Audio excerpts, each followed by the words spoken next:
j'ai l'impression que cette équipe de Paris, elle a joué totalement à l'envers.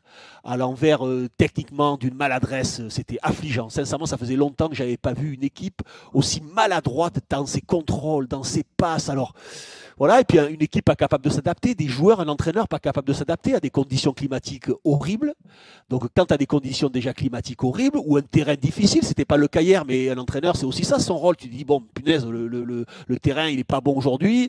Comment il est pas bon, conditions climatiques. Le non, terrain non, est non, pas non, bon. mais un entraîneur, quand tu arrives, non, non, mais c'était pas le cas, hier, pas du tout, mais avant un match, quand tu vois qu'un terrain, il est pas bon, qu'il va y avoir du vent, quand il y a beaucoup de pluie, que les conditions ne sont pas bonnes, d'y aller, les gars, on va pas ressortir de derrière, on va pas repartir de derrière, on va décider d'allonger un petit peu. Et puis là, c'est pas du tout le cas, parce que on me parle de la passe, le premier but, oui, c'est de Marquinhos. Je veux bien Marquinhos, il n'y a pas de problème, il rate son piqué. Mais mec, même si tu le réussis ton piqué, le ballon, la saucisse merguez, c'est une belle saucisse, pleine de moutarde et ketchup que t'envoies à ton collègue, mais qu'est-ce que tu veux qu'il fasse du ballon? C'est-à-dire qu'à un moment ou un autre, il faudrait que les défenseurs, c'est bien beau de vouloir ressortir, c'est pas toujours facile pour eux, c'est imposé, c'est le coaching de maintenant, c'est pas toujours facile. Mais il faudrait faire une séance d'entraînement où les défenseurs, tu les mets attaquants, et les attaquants, tu les mets défenseurs. Et les attaquants, tu leur dis, écoutez les gars, toutes les saucisses que nous on reçoit là, tous les matchs que vous nous envoyez, où on a le défenseur qui vous colle au miche, là, qui est juste derrière avec le souffle, qui a qu'une envie, c'est vous couper la jambe, vous agresser, récupérer le ballon très très haut, qui est sous pressing, et vous devez vous débrouiller, soit pour garder le ballon, soit pour vous retourner, soit pour créer un décalage. Mais oh les gars, arrêtez avec vos ballons que vous nous envoyez là n'importe comment, il faut qu'on trouve des solutions ça, qui sont effectivement, il y a eu un introuvables. problème dans les relances courtes. À quel point vous en voulez à Mbappé? À quel point il est responsable de la défaite hier, selon vous? Ah bah il est responsable. Il fait partie les.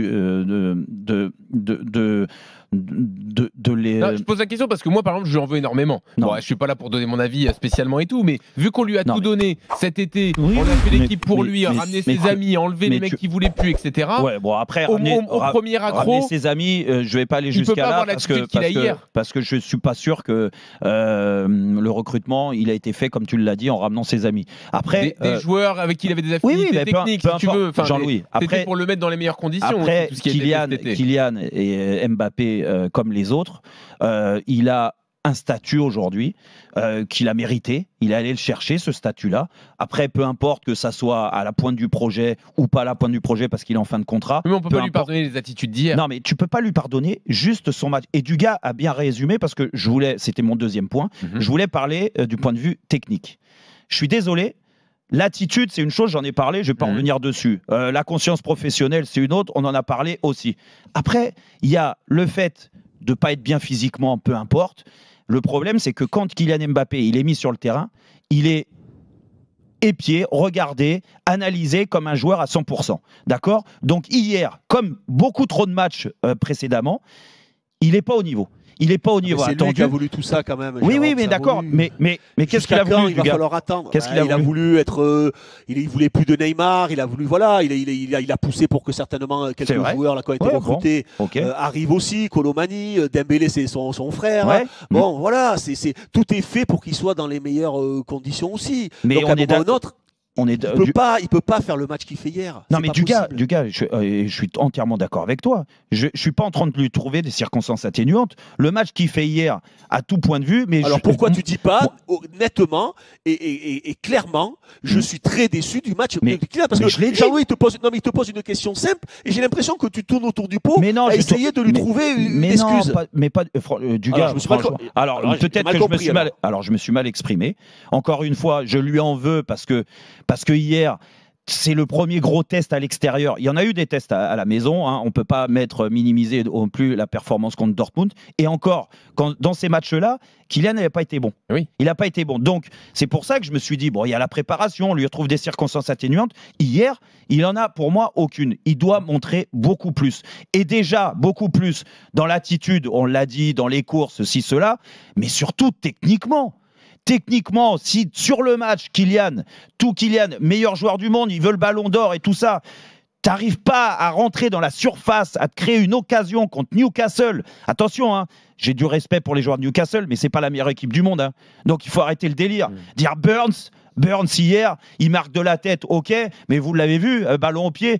Me dis pas que Dembélé ou Kylian Mbappé surtout, ils peuvent pas le mettre en difficulté. Et hier, il se crée aucune occasion. Donc il y a un souci. Et c'est pas que de la faute de Zahir Emery, c'est pas que de la faute de Ugarte parce qu'ils sont que de.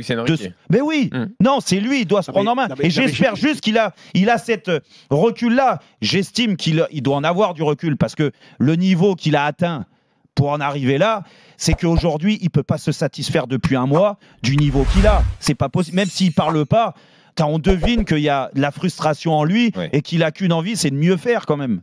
Alors, Dugas.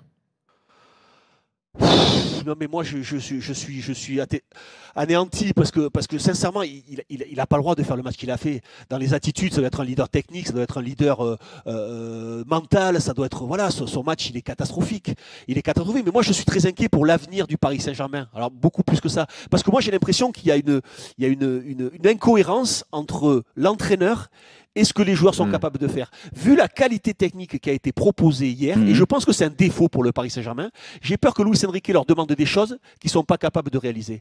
Sincèrement, est-ce que Colomani est capable techniquement d'être bien meilleur? On connaît les limites d'Mbappé techniquement. Est-ce que tu peux relancer court avec cette défense et ce gardien? Et voilà, est-ce que Zahir Emery, le petit jeune, qui est encore très jeune, voilà cette assurance technique qu'il n'a pas encore? Là, attention, Enrique, là c'est pas Xavi, c'est pas. Oh, non, mais le meilleur de quoi? Oui, mais le meilleur parce que les autres sont nuls. Parce que les autres sont nuls. Mais Ugarte, je suis pas sûr que techniquement il soit capable non plus de ressortir ses ballons. Dembélé, on voit match après match et année après année son déchet qui est inquiétant. Et quand Enrique prône une possession de balle avec 4 attaquants en laissant que 2 mecs au milieu de terrain, je veux bien qu'il y ait que 2 mecs au milieu de terrain, mais il faut que le ballon, il faut pas le perdre. Là, il faut le Verratti d'il y a 5 ans, et il faut le Thiago Motta de la belle époque, il faut Xavi, il faut Iniesta, il faut une équipe. J'ai l'impression qu'il y a une incohérence entre le jeu prôné et voulu, et à mon avis, désiré aussi par la direction, parce que je pense que si la direction du club a pris Luis Enrique, c'est pour avoir un jeu beaucoup plus spectaculaire et beaucoup plus alléchant. Donc Luis Enrique, il est aussi dans cette démonstration-là de vouloir amener ce jeu alléchant. Oui, mais j'ai l'impression qu'il n'y a pas les joueurs pour. On avait prévu en fait d'entrer l'accusé sur Luis Enrique, mais on en parle maintenant, peu importe, c'est pas grave. Allons-y. Jérôme, toi tu voulais plutôt défendre Luis Enrique sur le match d'hier? Mais je le défends parce que tout ce que tu dis du gars, tu as raison. Dire peut-être que lui a des idées et que au bout d'un moment, il se rend compte que techniquement, et sur le match d'hier, c'est criant, cette équipe, elle n'est pas capable. Elle n'est pas capable de mettre en place. En plus de l'idée globale, il n'y a pas des erreurs. Mais après, 2 milieux de terrain hier, c'est pas suicidaire. Et je me suis attrapé avec Daniel Riolo là-dessus. Et c'est pas le seul, hein, Daniel. Il y a beaucoup d'observateurs qui aujourd'hui ont été très critiques sur le 4-2-4 mis en place par Luis Enrique. Mais moi, je les renvoie à certains matchs avant du Paris Saint-Germain. Alors oui, c'est pas la même atmosphère, on est d'accord. Mais à domicile, quand tu joues Dortmund en Ligue des Champions et que tu joues Marseille, le Classico, c'est des matchs qui sont regardez, c'est des matchs de haut niveau. Non mais tu me fais la moue. Ils sont pas comparables ces matchs quand même, Jérôme. Mais tu me fais la moue. Ils sont malades à ce moment-là. Marseille, ils sont nuls. Alors d'accord. Tu sais que tu vas dominer, pas que tu vas te faire bouger. Ok, d'accord. Donc là, je pars du principe que ça veut dire que quand tu imagines que l'équipe en face, elle est nulle, tu peux jouer en 4-2-4. D'accord? Oui, tu as plus facilement la possession. Moi, je pars du principe que hier, il a trouvé beaucoup de motifs de satisfaction après le match de Dortmund et après le match de Marseille. Donc, il a tenté ce coup-là à Newcastle. En effet, ça ne lui a pas donné raison. Et encore une fois, je ne veux pas minimiser le rôle qu'il a eu parce qu'il te met un plan en place. Le plan, il n'est pas respecté ou ils n'y arrivent pas. Donc, c'est pour lui, de ce côté-là. Mais je suis désolé. Luis Enrique, que tu joues en 4-3-3 hier, que tu joues en 4-4-2 à plat, que tu joues en 3-5-2, si les joueurs offensifs, ils sont aussi mauvais qu'hier, tu peux me tirer toutes les tactiques du monde. De toute façon, il aurait été mis le premier à pendu. D'accord, Luis Enrique. Hier, il est trahi par ses joueurs offensifs. Parce que, me dites pas que hier, juste le fait d'avoir mis Vitinha titulaire, soit tout arrangé. Non, c'est faux ça. Ça, c'est complètement faux et je suis contre ça. C'est pour ça que je le défends. Toi aussi, du gars, non, mais Jérôme, tu vas pas m'expliquer quand même que Luis Enrique est rassuré par tout ce qu'il voit depuis le début. Ça a tellement été extraordinaire ce qu'a fait le Paris Saint-Germain depuis le début de la saison que le mec, il se dit, je vais arriver à Newcastle, je vais jouer en 4-2-4. Non mais mec, t'as 12 points. Tu as 12 points sur 21 possibles. Ouais. C'est le plus mauvais départ du Paris Saint-Germain. Donc tu as beau essayer de nous faire croire que le match de Marseille c'était génial, à Lyon c'était fantastique et Dortmund c'était exceptionnel. Non mais faut arrêter. Faut arrêter. Ah, mais tous les autres matchs, ce qui vient de se passer à Clermont-Ferrand, ce qui s'est passé contre Nice, il y en a plein d'exemples de matchs. Tu peux pas arriver. Non mais son 4-2-4. Pourquoi pas à la rigueur? Mais en phase défensive, ça doit pas être un 4-2-4, ça doit être un 4-2-3-1.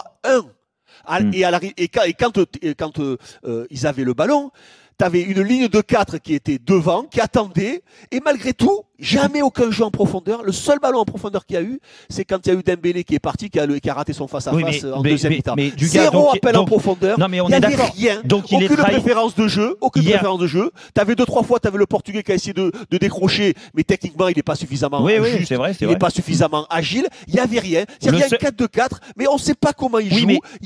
Il n'y a pas d'animation, il n'y a rien. Il y a des joueurs en place. Je comprends. Moi, sincèrement, Colomani dans un couloir, il faut me l'expliquer, Colomani dans un couloir. Il faut l'inventer, celui-là. Donc, Luis Enrique, il a commis des bourdes, des erreurs. Et moi, Luis Enrique, je le connais parce que quand j'étais à Barcelone, j'étais avec lui. Je te dis que Luis Enrique, il a une fierté énorme. Il a un ego surdimensionné. Et je te garantis qu'il restera comme ça. Il va imposer les choses. Il va aller au bout du bout. Il mourra avec ses idées. Et Luis Enrique, je pense qu'il est en train de se planter sur le vrai potentiel de son équipe et de ses joueurs.